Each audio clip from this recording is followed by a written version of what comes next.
Hey, everybody. Welcome to the Muckrake Podcast. I am Jared Yates Saxton. I'm here with my good friend and co-host, Nick Hauselman. Nick Hauselman, it's almost the 4th of July. When people hear this, it will be the 4th of July. Happy America's birthday. Happy the British were slow to learn how to deal with guerrilla tactics day. Right. And as I said in Dazed and Confused, let's not forget why we're celebrating this holiday. It's because a bunch of white men didn't want to pay their taxes.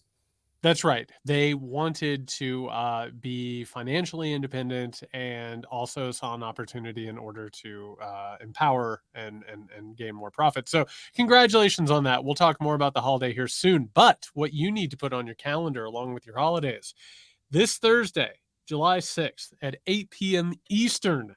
That's right. We're doing another live taping of our Weekender show. All you need to do is go over to patreon.com/muckrake podcast. For everyone who's already a patron, you're good. Show up Thursday night. That's July 6th at 8 p.m. Eastern. You know that these are good times. You always have a good time at these things. It's long overdue. We're going to start having more of these things. For people who haven't already gone to patreon.com/muckrake podcast, Nick, what are they doing? Why are they making these choices about their lives? I don't know. I mean, it's not, they're already listening to the free part on Friday. And thousands of you are. Just come on over. You are already listening to the previews. You're enjoying it, I assume. I have to assume you keep coming back. Yes. So there's a little push. It's all we have to ask you. It's a little push. If you are eating, I'm trying to be inclusive here. A 4th of July cake. I'm thinking about those ones that you always see in the magazines. It's like pie-ish, but it's got blueberries and raspberries on it. You know what I mean? It's a flag-ish, a red, white, and blue pie. Sure. You don't want just a dab of that. I don't know. I've never actually eaten one of these things. Yeah. I was picturing funnel cake for some reason. Or swirl cake. I don't know. Sponge cake, maybe? Yeah. No, the swirl where it's a chocolate like cake swirled with vanilla ice cream and you cut it and you slice it and you can, I don't know. Anyway. I don't know what these people are doing. So you need to go over to patreon.com/muckrake podcast. You need to become a patron and then show up again this Thursday night, July 6th, 8 p.m. Eastern, a live taping of the Weekender episode for Friday. In the meantime, Nick, before we get onto any of our main stories, we have to talk about the coward Elon Musk and what he is doing over at Twitter over the weekend, completely out of nowhere with absolutely no warning. The entire app basically stopped working completely.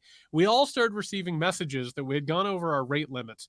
Elon posted something that was totally inscrutable about having to limit the rate limits to unsubscribing people and subscribers. It made absolutely no sense. Nick, I have to assume for you and me both, it seemed at times as if we were actually limited, and other times we weren't limited. Everybody understands that this was complete and utter bullshit. I cannot believe that this site that plays such an important role in American culture is continuing to be drugged down and destroyed. Well, I will then take the word of a lot of people who are weighing in, who, at least claim to be in that, expert in that kind of stuff with servers and data and whatnot. And yes, they thought that this notion that there was too many people scraping data was causing these things, that having them limit the amount of tweets you can see. 6,000 if you were a blue check, and 600 if you weren't, which is, I was out of my rate by like 8 a.m. And I think it was because my phone was just on. I wasn't looking at Twitter. So is it a coincidence that they hadn't been paying Google for their platform to use their data management on July 1st is when it ended, and they hadn't been paying the bill, and perhaps Google had started to throttle the amount that they could use? Is that a coincidence or not? I would probably say it's related. What's incredible about it is there are 4 or 5 different things that probably came together to create this problem. Like the not paying their Google bill. They're also the way that they've wired the thing together. Basically, at this point, it's like a 1980s Goonies contraption that is only working because there's a oversized wad of bubble gum in the circuits at this point. It basically was attacking itself, eating itself. So we have no idea what happened in this entire thing. It's probably all of the above. And he just lied about it. He just completely and utterly lied about it and then brought us back. And this is a millennial special or a Gen X special. Nick, it's like the old days when you only had like an hour of internet every day. I don't know if people remember that, but like the first few times when you got on the internet, it was like you were rationed. And for a site that depends on advertisers to have people see what's happening, it's incredible how much this man has screwed this thing up while also going ahead and throwing this thing into the cesspool. I shake my head almost every single day at how absurd this entire situation has been. Yeah, and it's also not as if the site had been working normally anyway for a No. while. All sorts of weird stuff that keeps happening. So, yeah, this will be a thing that I think business schools will study about, like what you're not supposed to do. That said, he's still there. It is still on our phones. Like I thought maybe we would have by now it would have imploded. So somehow they're keeping this thing together, having obliterated the whole departments that would have helped what was going on, among other things. So it's a problem, but it also goes to, it shows you how when you're desperate, this is what you have to resort to, the kind of obfuscation and lies that he's trying to do because he has to put on a cheery face, which is very much that, power of positive thinking that we see from certain people on certain sides of the political spectrum. Yeah, we love it. All right, for our main story of the day, Nick, the Supreme Court. I mean, what a beautiful court! What a lovely, upstanding institution. They gave us just some wonderful parting gifts. By the way, telling us that the next time that they're meeting, they're going to figure out whether or not it's unconstitutional to keep domestic abusers from owning handguns. We love it, folks. We love making America great again. But before they shuffled off into whatever hellhole they returned to, they did us a real solid. They went ahead, they affirmed discrimination against LGBTQ Americans, which we got to talk about that here in just a second. But they also went ahead and scuttled Biden's student debt forgiveness program, which again was supposed to provide upwards of $10,000 of relief. Not nearly enough for the fraud that has been perpetrated on an entire generation, which we'll talk more about in a second. But they basically just went ahead, screwed that over, said you can't do that. Biden has now said that he's going to try and find a back door with it. But yeah, what a great middle finger to America this was. The crux of the matter with the Creative 303 case, there was no underlying request to do this website for a gay couple, right? Nope. Whoever they cited, and they had the vitals in there when they followed up. Turns out he was married, and it was a web designer himself, and had never had requested this, and yet the Supreme Court didn't mind. Nope. Because they figured, well, it is going to come up, so let's just take care of it now. And if there has ever been a more clear-cut example of how they're just in this for their religious fervor, basically, is what I'm going to try and interpret this as. This is not for the courts. The courts can't be like injecting their own such a degree where they're injecting their own like morals and values on everybody else in the country. It's kind of just disgusting. You want to throw in the whole thing, what they're doing with all these, they found all, Alito is traveling for free on these things once in 2008, whatever. It ain't just once, it's 15 years ago, right? This is just, I'm sure, a precedent that they've been doing. So if you mix all that together, I mean, this is just corruption. This is the complete misuse of the Supreme Court, and it's exactly what they wanted. It's exactly what Mitch McConnell knew when he was getting these guys in. And this is a scary time. I think I've been walking around a bit of a daze the last month. And I think it's related to this and what this could ultimately play out as. Nick, I got to tell you, I find what you've said really disturbing. I just want to read what the Supreme Court Justice, John Roberts, Chief Justice, has said. In the this is incredible. He writes in his opinion, quote, "It has become a disturbing feature of some recent opinions to criticize the decisions with which they disagree as going beyond the proper role of the judiciary," he says. Quote, "We have employed the traditional tools of judicial decision making. In doing so, reasonable minds may disagree with our analysis. In fact, at least three do. We do not mistake this plainly heartfelt disagreement for disparagement. It is important that the public not be misled either. Any such misperception would be harmful to this institution and the country." So, Nick, I don't know what to say. The egg is on your face. I guess so. But by the way, that was kind of a nice thing. I mean, I think he's maybe trying to say to Sotomayor, hey, can you cool it a little bit with the dissents? Because again, we mentioned this in the last show, they've gotten so good at just the outrage and the way they describe it is so clearly rational where they're coming from.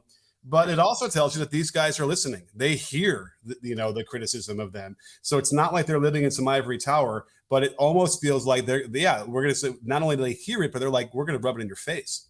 Oh, they love it. They really, really want. That's the thing about the Supreme Court and Roberts that really gets me is not only do they want the power that you were talking about, right, to just go ahead and legislate from the bench, but what they actually want is they want you to say, thank you, may I have another? That's the really awful part about this. It's not enough that they've captured power. It's that they want you to pretend that it's all okay. And I want to point out in these two cases, first of all, Stewart in the LGBTQ entire mess was completely made up. That's not how the Supreme Court's supposed to work. They're not supposed to just all of a sudden pick these things up in order to go ahead and push their own opinions and their own values and to wield power like this. Like something like this should actually lead to, oh, wait a second, something went wrong here and something needs to be done here. Same thing with all of the corruption that you've brought up, how Alito has handled himself, how Clarence Thomas has handled himself, how they have not recused themselves and they've had these ethical problems. But I also want to go ahead and talk real fast about the student debt case. Nick, it's really incredible to me the way that this has been framed that like, oh, well, you can't just go ahead and wipe away debt. What this is actually about, and I want to make this very clear, it's about that the powerful in this country created a social experiment in the 1990s. And in the 1990s, with the ushering in of globalization, with all of the neoliberal pushes that they had, they said everybody in America basically has to go to college. You are either going to work in the service industry and be left behind, or you're going to go to college. Them's the breaks, as Boris Johnson says, right? Like Mhm. you either are going to go ahead and by the way, like if you can't afford college, well, guess what? You're going to have to take out the loans. And that was the social and economic experiment that they carried out. Turns out they didn't create any sort of a social safety net. They didn't help anybody with any of this. They cut out the hole underneath them. This was a travesty and a fraud that was carried out on an entire generation, which made a captive economic audience, which made people take out loans, and it made the universities hike up the amount that they could charge for these things in order to go back and forth and to profit off of this captive audience. That's what this is actually about. It's about actually addressing a social and political economic experiment that was carried out on people. It's not a freebie, it's not a free ride. And what has been done here is the Supreme Court said, no, I'm sorry, nobody's going to get help, period.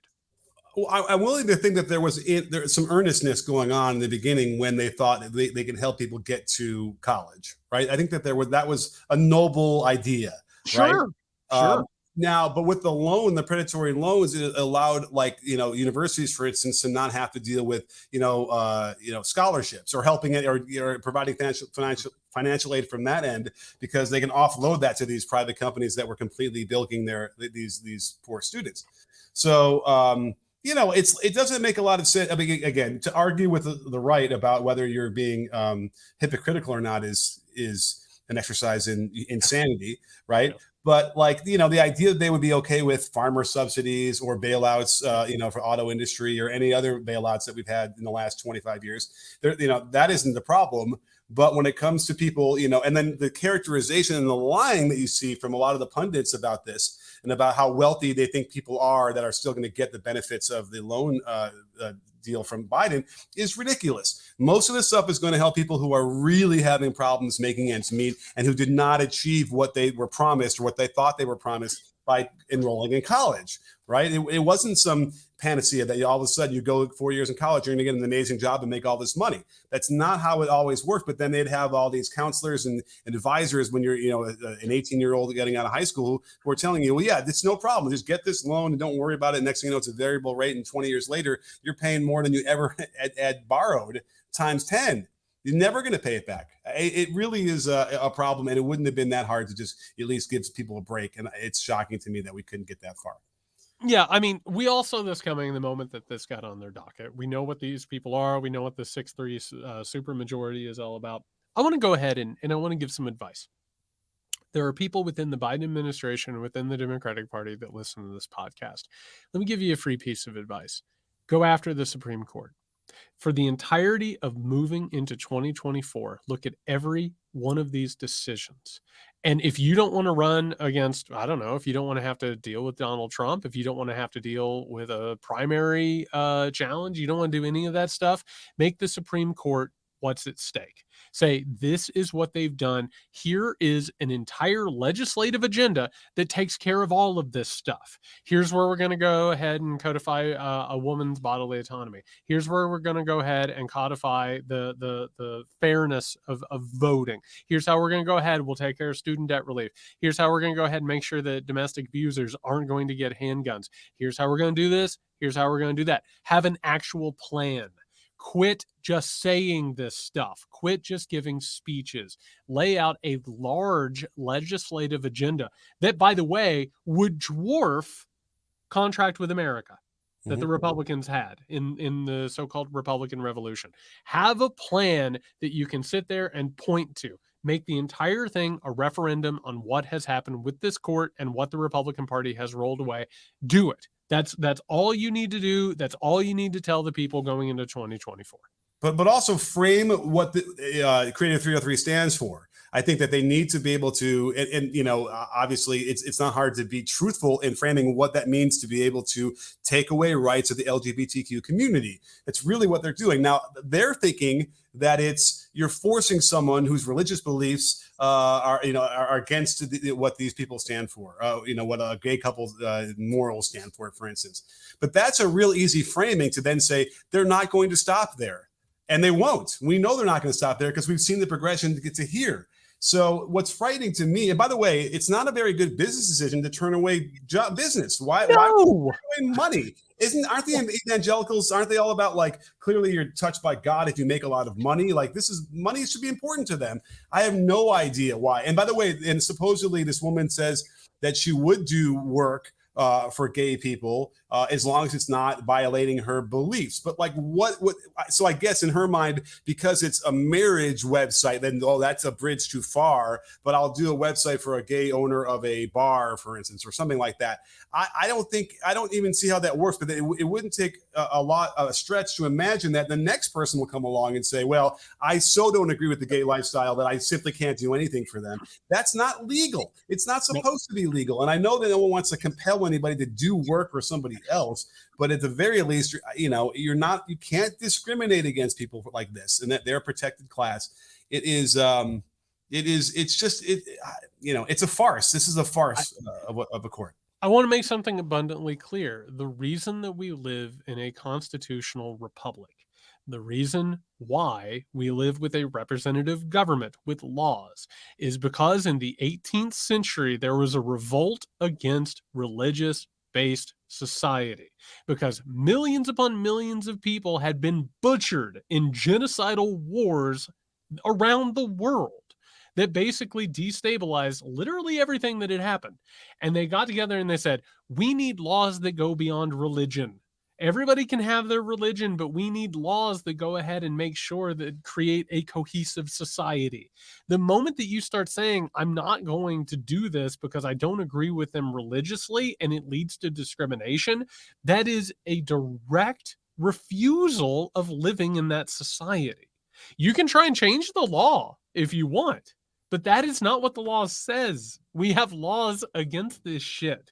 You cannot just go and say on the bench, yeah, it's a constitutional right to violate these laws. That's what they're doing. That's what they're saying. And the moment you give these people an inch, which we have done, I hate to tell you, they're going to take a long, long mile. The worst part about this is that they're hiding behind the religion, because lots of things like in religion say love thy neighbor as they love thyself. But they're really you go using their words against them, Nick. There you go using their facts against them. But there's a lot of shit in there. You know better than me, for the New Testament at least. That's can't really live by. But that's what's so disgusting. There's hatred.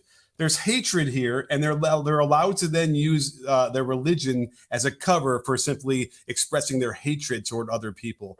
And it permeates everything from, and by the way, the student loan thing, the reaction of people and the dunking they want to do on people just because they feel like these are clearly people who should have taken a class before they got this loan and had economics, basically a degree in economics before you get to college, before you get this loan. It's your fault. I'm I'm not giving you any of my money to do this. It's not their money that's going to this. That is such a disgusting ideology and framework for how you want to view the world. And that is growing. That is what's making me walking around in a daze the last month and a half. It's like that there are so many people out here who are happy to be on that side and happy to just vent their hatred out into the world. Yeah, and we want to get into this. Actually, this brings us to our next topic. There was a an interesting ad that was released by Florida governor and candidate for president and Republican nomination, Ron DeSantis. Nick, we're going to play this thing, and we talked about it before we started recording. It's a very visual ad, so we want to go ahead and set the tone for this. But before we do, I want to point out that this thing is not just an ad that like attacks Donald Trump, which it absolutely does. This is an ad that literally bases Ron DeSantis's appeal to Republicans on an anti-LGBTQ platform. This is literally an ad that is about you should choose DeSantis over Trump because he's the actual person who is against the LGBTQ community, which is a change. That is an actual change in Republican politics that we need to get into. Before we play this, there's a couple of places in it. If you should go watch this if you can. This includes frames of Patrick Bateman from American Psycho, one neo-fascistic meme after another. This is a lot. And if you're watching on YouTube, you can see it along with us. Otherwise, yeah, you can watch it with us on YouTube if you want. All right, so here we go. Well, we're gonna go and we're gonna pause and kind of discuss things because I want to know, Jared. I pulled this apart frame by frame because I wanted to list all of the references that they were using and understand what elements they had put together. So we'll talk about all these things. But yeah, if you're on the YouTube channel, come over there and watch it here with us here. But are you ready? Should we play this thing? Sure. All right, here we go. I will do everything in my power to protect our LGBTQ citizens. But Caitlin, I for anybody who isn't watching this, it was Trump speaking at the Republican National Convention, which, by the way, Nick, I was at, and while Trump was professing that he would protect that LGBT community, there were people all around me screaming anti-LGBTQ slurs. That's the reaction that had. But this does show this. Also, by the way, Nick, how would you define the soundtrack of this thing? Because I would say it's sneeringly homophobic. Yeah, well, okay. So a couple things. First of all, this was also not long after the Pulse nightclub shooting. Yes. So this is in a moment where everything was raw and nerves were frayed, and we were, very concerned about what was going on in the community or in the country about this.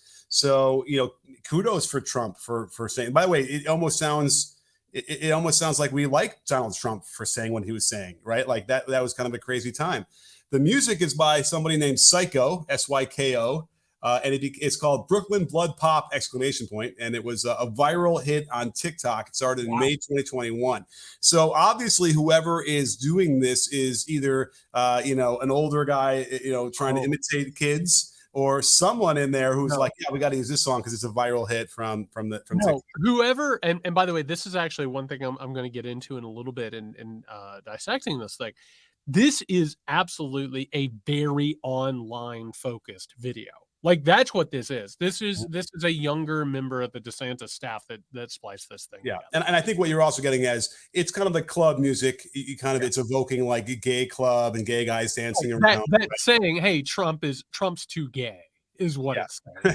Right, exactly. Now he's holding up a pride flag that says LGBTs for Trump. So the Q wasn't in there. And then another text that flies over: Trump campaign website offers LGBTQ for Trump T-shirts, and then they show that online, which, by the way, $24. That's not too bad for a T-shirt. I'm surprised it was that cheap. Now let's keep going.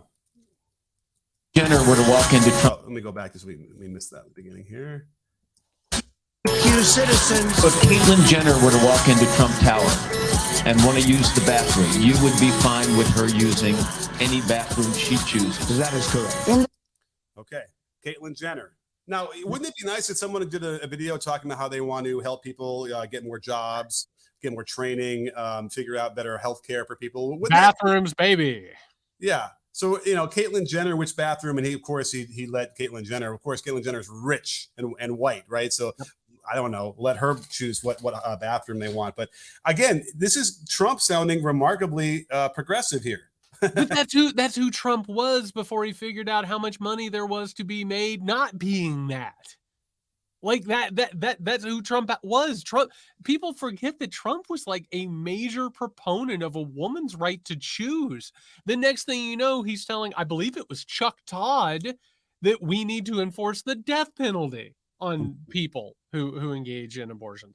Like, that's the whole point here, is like DeSantis's group is actually making a point, which is that Donald Trump has been all over the place with this stuff, but holding this against him in terms of the issues we're talking about, it's so homophobic. It's so crazy. Sure. Right. And we got photos. What's this kind of handshake called? It's the like in Commando, when Dutch and Arnold Schwarzenegger, see each other.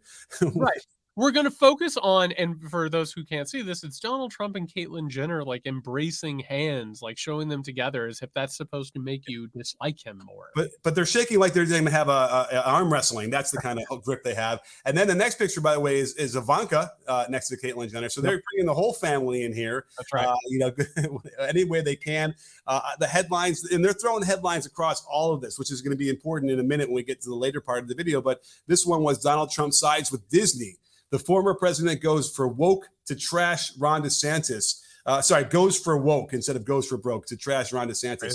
Now this is actually pretty good if I were Ron DeSantis' crew, because they can tie in Disney with all this thing and their whole war on there. I mean, good in a bad way, but like I can see some amount of thinking going on behind this. Oh. And want to use the bathroom, you would be fine with her using any bathroom she chooses. That is correct. In the future, can transgender women compete in Miss Universe? Yes. Make America great again. Okay, so do you know who this person is? No, they're using this whole thing about the fact that Trump was fine with transgender participants, which again shows who he was and what he was about. People forget this is a cosmopolitan New York guy.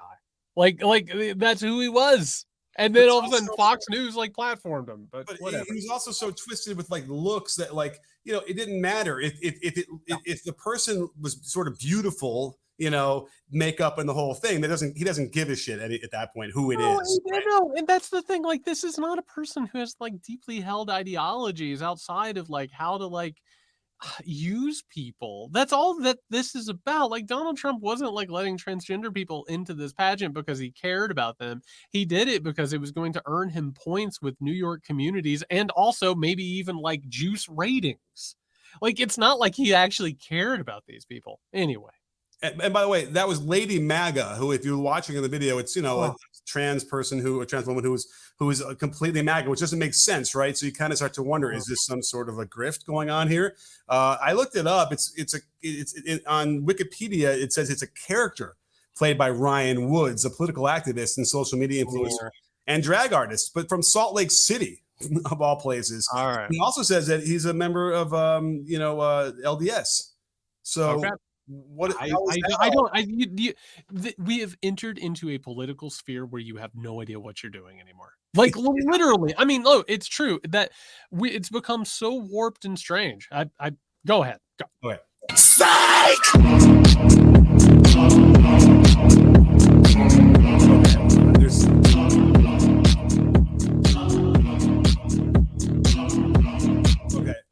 There's not a lot of talking. No, it's a bunch of memes. It's a bunch of memes of DeSantis looking like a war god. This is one of the far right's things. It's a neo-fascist idea, the dark DeSantis idea. We're seeing a bunch of headlines about how he's reining in LGBTQ influence in Florida, going after woke Disney, whatever.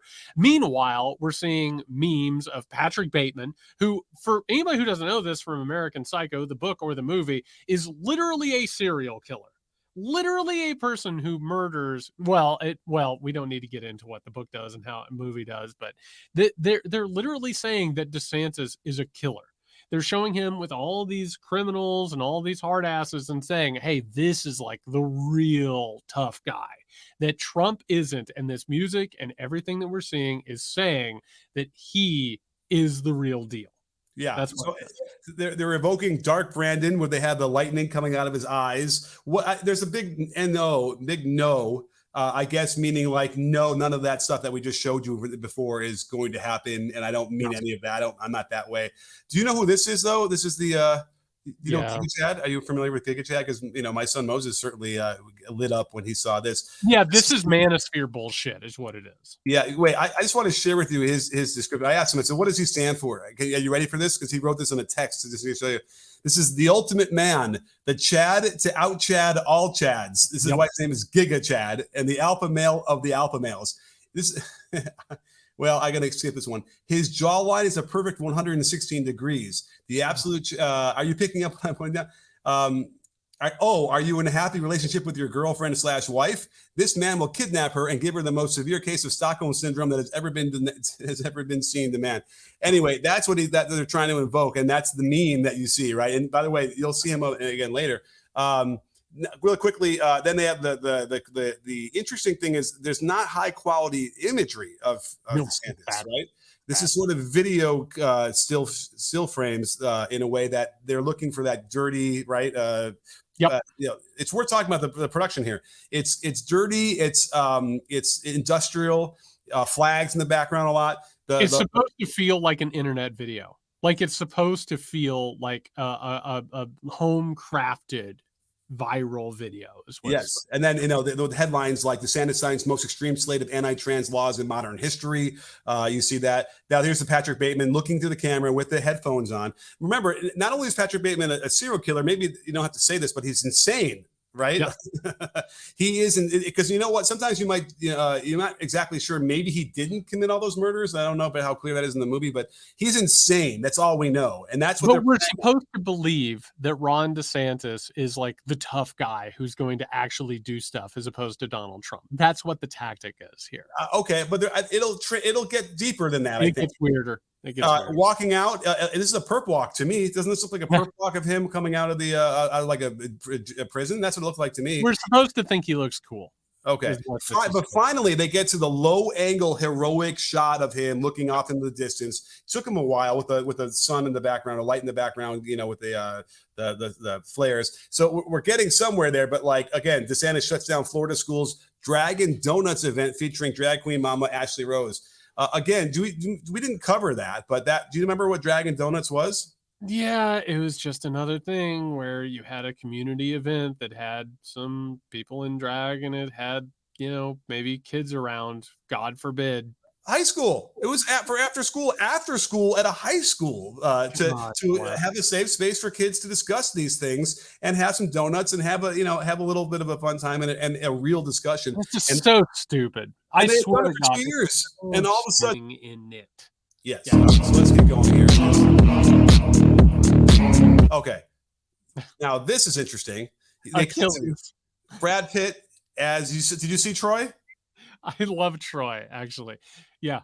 And again, Brad Pitt looks sexy there, doesn't he? He looks great. He does look good. A cold-blooded killer. And I love Troy, by the way. Okay. But that's what they're saying again. Cold-blooded killer. Is Achilles a cold-blooded killer?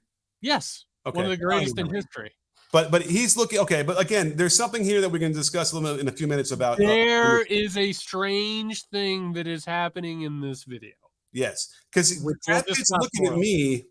I don't think he's looking at me like he wants to kill me, Jared. We'll talk more about what the undercurrents of this video is in just a second. Because I'm not getting feelings like he wants to kill me when I look at this. That a man as good looking as that looking at me into my eyes. Okay. Helicopters. What's with the helicopters, Jared? Because he was a veteran. Didn't he fly planes? No, he was a JAG. Oh, I thought that was. He went into Guantanamo. He went into Guantanamo Bay and made sure that prisoners were being force-fed and tortured properly. Okay. Because so the military thing I get, great. He loves helicopters. There's something about helicopters here. So let's keep going because you see all these shots in the background. He's on the helicopter. By the way, when you see him with the headset, and does that evoke anything to you that might be like maybe behind you on your wall? It's a Dukakis type thing for sure. it's dangerously close. This is a problem that whoever is running these things have to be aware of, is that he puts that thing on. He just kind of looks silly with the headset and the big helmet on. Oh, okay. Did you see that? Yeah, it was a quick, for those who aren't watching, it was a quick, almost like background little suggestive moment with the Chad again. Yeah, which again. But like, look at those abs, man. I know, it's so strange that this video that is, and let's just go ahead and say it, because this is what the Republican Party is about. This is supposed to be an anti-gay ad. And meanwhile, we're just seeing flashes of Ron DeSantis with a bunch of muscle men with their shirts off. It's real strange, Nick. Strange is a word. Strange is a word. Go on. I cannot think of anything more horrifying. Oh, I had to look this up. Chris Hayes makes an appearance. He should be excited about this. Do you know what this emoji is? So if you can't see this, Chris Hayes is talking, and they love to do these quick, extreme close-ups, which degrade the video even farther. And they put these two emojis of a guy wearing glasses and bug. That's supposed to stand for? I have feelings. It's nerd. It's nerd. Oh my God, nerd. Emoji, whatever. So again, we got the we're saying he's a nerd. I get that. Yeah, weakling nerd. Whatever. And boy, are we excited that he's not a Chad. Not a Chad like Ron DeSantis, I'll tell you that. And man, we're excited that he called us horrifying. Can I point something out real fast? Men are not okay. Like, really, like every time that we talk about this, Nick, every time we start with, it's like this psychosexual soup. It's so bad all the time. Like, whether we're talking about Elon Musk and Mark Zuckerberg getting in a cage with their shirts off and wrestling with each other, or like videos like this, like, it's just like you get it all over you. It sucks. Before I forget, is it Killian or Cillian Murphy? I don't know. CILA, whatever. He is also a very striking looking man. It's weird. Not necessarily masculine either. It's just so confusing, right? Like, I think there's. But by the way, if you have seen American Psycho, a major plot point is how much time Patrick Bateman spends on like his skincare routine. Oh yeah, I'm just saying, it's they're not in touch with what they're actually talking about. Right. But they're also maybe expressing the same kind of confusion that we have on the other side of it. I don't. Anyhow. Oh, this is beautiful. So we all remember that absolutely horrific laugh that DeSantis lets out in that bar / diner, wherever he is. No, they're trying to make it cool. They're trying to make it. They're like trying to take it back, right? Yeah. And with the thing, and they cover a lot of it. You can't see all of it. You know what it is, but it's behind it. With a DeSantis seems unstoppable headline or quote from an article. Has shut down drag. Just produced some of the harshest, most draconian laws that literally threaten trans existence. And there it is. It's evil across the It's just basically saying that DeSantis and the funniest part is they're like owning this idea that everyone thinks that DeSantis is evil. They're just saying he's good evil. That's literally what they're saying. While they're showing like so-called crying liberals and panicking liberals, they're saying good is what they're saying. That's it. Yeah. And by the way, the music as it switched is rave, but it's by the way a new kind of genre which my son was talking to me about literally like a week ago. Funk, PHONK, and that's a big one called by DXRK, Dirk. I don't know how you say that guy's name. Anyway, funk is this sort of aggressive house music, which is again groovy but like aggressive and angry. Yep. Congratulations, Ron DeSantis. Mission accomplished. You win. And then that was it. The guy says you win, and they cut to DeSantis laughing and pointing at someone, like celebrating. Yep. Oh my God, we had another Brad Pitt. And what is Brad Pitt doing? Like, because you have to remember, they could pick any frame from this 2-hour movie, right? Of any shot of Brad Pitt. You've seen Troy. He's just vamping the entire time. I don't know. I don't remember. I Troy. I love Troy. Man, Troy's such a good movie. Is it really? Oh God, You know what Troy is for me, Nick? It's like one of those movies that's on a TNT on a Saturday. Do you know what I mean? It's just like Yeah, replaying right. constantly, and you just put it on. Love it. Right. Love it. One of the all-time great Saturday on TNT movies. Now the next shot here, this has got to be obviously a trying to get a burn on Trump because it's a Time magazine cover, really horrible Photoshop of DeSantis on there. That's not true. That's an actual Time magazine cover. And it is peeling an orange because he comes from Florida. I was going to ask for the orange because obviously Florida. This seems like a total Photoshop thing. That's what it looks like to me. Nope. Oh man! And I was wondering because they used Molly Ball as the writer of this article. I'm like, oh, they really going towards Nope. That is actually a real Time magazine cover. Thank you. When, do you remember when that came out? A few months ago. Okay, good. I mean, listen, that shows you how little I look of Time magazine. But anyway, yeah, poor Time magazine is not like in the culture where it used to be. And that's from someone who recently published in Time magazine. Like that, it is changed. All right. Yeah. All right. There we go. We had to finish up. Or helicopters. Oh, formidable intelligence. I like that. Formidable intelligence. Right. They're not going to talk about how he's empathetic and he cares about people. He understands people, right? He is a person. They don't. The entire point is that he's the real deal. That's the thing. Trump is not smart. Trump is not hard enough on gay people. DeSantis is smart and capable, and he'll go ahead and make sure. Which, by the way, we haven't talked about this, Nick. He's been laying out his agenda. And literally everything that he's been saying that he wants to accomplish as president of the United States is, I'll do what Trump did, but I'll do it better and I'll do it more cruelly. As a matter of fact, we'll go ahead and we'll use lethal force at the border. We're not just going to go ahead and separate families and torture immigrants and sterilize them. We're going to go ahead and kill some of them. Like, that's the whole point that is getting across, which is, hey, you want me to be a neo-fascist? I'll be a neo-fascist. Mm-hmm. If that's what you need, I'll do it. That's fine. And the Trump campaign is complaining that they're just copying and pasting their own campaign. And meanwhile, it's going to get worse. They're going to have to try and keep one-upping each other. And I kind of will enjoy that because in theory, it'll push them so extreme that they'll turn off enough that whoever gets to the presidential election, should be unelectable in theory. But I will not enjoy it. I think it's going to push this country further and further into violence and discord. I think it's pretty bad. So anyway, we shall see. Anyway, so that's 9 more seconds of this. Ready? Let's see how this is. Okay. Now this is interesting to me because we have Top Gov in the Top Gun font with the. Well, if you remember, that was the ad in which he was playing a jet pilot, where he's like, "This is how you attack the media. You don't take their bait. You don't do this." And he was like basically trying to push the fact that he was a veteran. Then of course we have Patrick Bateman once more. And then we have the line, a wolf had finally arrived. A real wolf had finally arrived, because that's who he is, Nick. He is a killer. And then we see Jordan Belfort from Wolf of Wall Street. I love it. Now here's the thing. By the way, Wolf of Wall Street, one of my favorite movies. Patrick Bateman, again, there are 100 close-ups of him in this movie, and they could choose any one of them. And so they choose one where his eyes are closed. He's meditating, I guess, listening to the headphones. I really wish I could remember exactly what this scene was. I think he's listening to Lady in Red.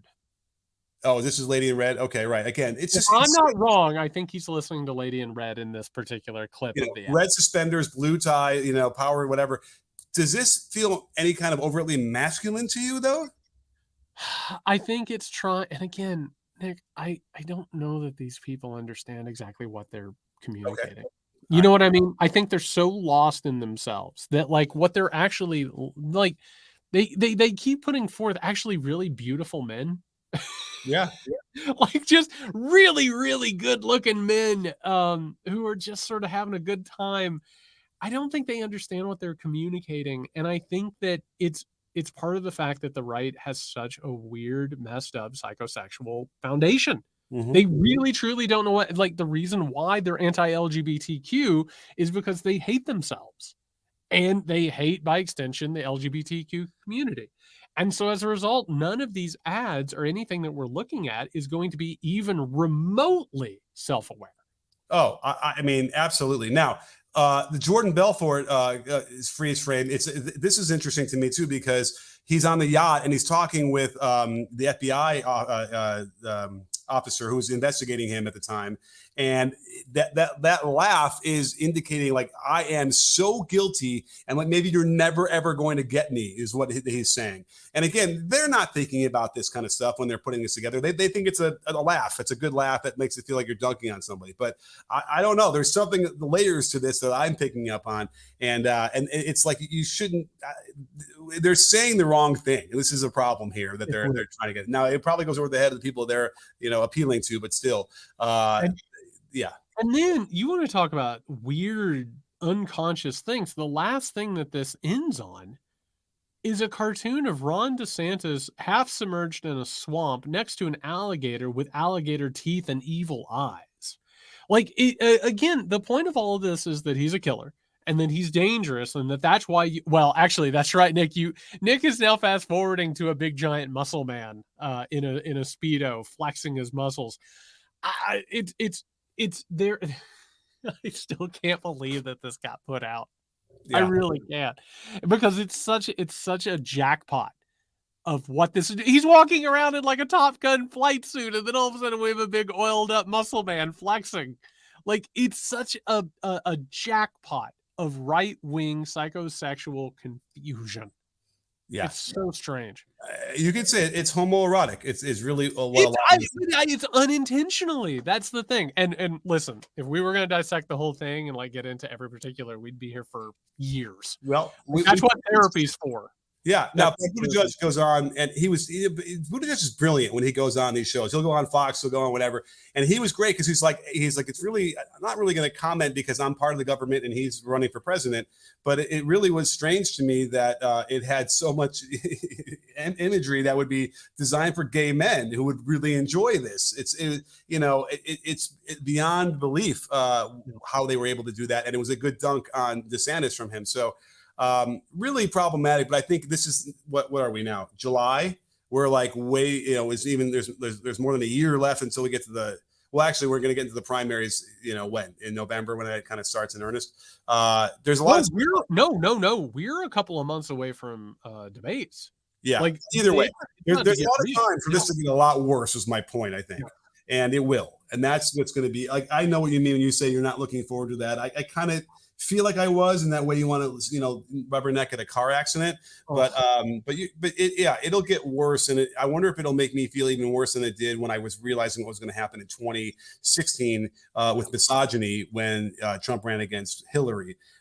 Probably this feels worse because, now you're going to get women involved, and they're making plays for women to back DeSantis in a way that is ugly, in a way that, women voters didn't typically gravitate to hatred like this. I don't think. It's going to get really bad, particularly with the LGBT community as a focus. Real fast, to just completely change topics on the 4th of July, Nick, I just want to have a quick conversation. This has been a little bit of a story that's been going around that a lot of communities, particularly out west where there are possibilities of wildfires, have been moving from fireworks displays on the 4th of July to drone displays. Now, I bring this up. For one, it's like a little bit of a changing of the times. It's like when you watch a movie and it's like set in like 2050 and there's like a couple of little things that show you that things have changed. You know what I mean? Like, this feels like a little bit of that. But I want to point something out in all of this, Nick, which is I like fireworks. I really like fireworks. I've enjoyed them. Some of my favorite memories as a kid were watching fireworks, going to the fireworks display with my family. Like, I have nostalgia for that. But in recent years, as I've thought about how it feels for people with PTSD, how it feels for animals, what it does to the environment, what it does in general environmentally, like I all of a sudden, like, I'm looking at this and I'm having to think, like, maybe I should just give up the ghost. Like, why? That feels like a thing a conservative would do, where they're like, it used to be like this when I was a kid. I, for one, I welcome the drone displays. I've suddenly found myself completely switched on this in a way that, like, I can't believe it took me as long as it did. We should have drone displays on the 4th of July. Without question. I mean, do yourself a favor and just Google or go on YouTube and look at drone display fireworks. They are amazing. But Yeah. things they can do, because you know how, as fireworks got better, they could be more complex and make some shapes, whatever, oohs and ahs, that'd be amazing. That is nothing. They have animated eagles flying, 200 feet across, the sky and light up with red, white, and blue. It's unbelievable what you can do. I will say this: my entire life is associated with when I think about fireworks, I think about absolute intractable traffic. Like you can't even move for hours. And so I so detest fireworks now. And that's from the beginning, from when I could start driving until now, either when I was in Chicago, and I'm sure people listening will completely, understand this, try to get down to the Navy Pier around that area to watch fireworks in Chicago. And literally just, you could have gotten out of your car like Woodstock and left the car there. That's how bad it would get. And then even in LA too, trying to get away from we were near the water, to the point where, I detest fireworks. I don't like them. Even when they're like oohs and ahs, I don't even know if I feel that anymore. So I'm telling you, the drone stuff is amazing. And for sure, for the wildfire stuff, we absolutely need to be going to this. I listen, I'm so glad you brought up the intractable traffic, because you're exactly right. Like, now that you've brought it up, that is one of the things it comes along with the fireworks. I loved them as a kid. I really did. I still, I was sitting in my living room last night, and I heard them, and I looked outside and I realized somebody was letting off some weapons grade, fireworks. But then also, it doesn't matter that it's just something that pleases me. I have to take in consideration what that means for other people, what it means for my community, what it means for the environment, what it means in general. And I think that is the difference in mindset. Do you know what I mean? It's like just saying, well, screw everything. That's what I want. I feel like that's the right wing mindset. And I feel like not being able to get over that and not being able to move forward is what holds society back. Maybe there were things that you enjoyed more when you were a kid. Maybe maybe you talked yourself into enjoying them more, but I think it's absolutely absurd. I'm looking at this now and I'm like, yeah, this seems pretty clear cut. This is an alternative if people want to have these displays. Also, 4th of July, last few years has felt weird, particularly with the country in decline the way that it is, and all of the right-wing forces. It has felt strange, but this, I don't see the problem with it. And I'll also say this, they're illegal in LA, but starting in my neighborhood, and you've seen where I live, right in the middle of the city of LA, 4th of July pretty much starts May 1st. Sure. Every night. And there's no fireworks up in the sky to see the blues and the greens, whatever. It's just M80s going off, M160s. I mean, it's like artillery. I don't know if I just heard one just now, it was in the distance. And that's, it's another interesting thing, because it's illegal. They know it's illegal. They shouldn't be doing it and all these different things. And yet it's just an excuse to let's just blow shit up, I guess. I don't know what that is. I've never enjoyed that part of, that whatever that release could very well be. But that's what happens here, too. So there's a lot of negative associations I've had with it over the last several years. Well, okay. I think the Muckrake podcast is officially endorsing drone displays. I think that's official, right? Put it down. Yes, drone displays. And, also I endorse the United States of America in whatever version we can finally get it to, hopefully one day. I would love to sit here and endorse the United States of America in a future better version. I would love that. On that note, I hope everybody has a wonderful Independence Day. Again, it's nice to be able to see family when that's good. It's obviously I'm all for not having to go to work, having a little bit of time off to yourself. I hope you enjoy your time. A reminder, this Thursday, July 6th, 8 p.m. Eastern, we're going to have a live episode of the Muckrake podcast. We're going to have a live taping of The Weekender.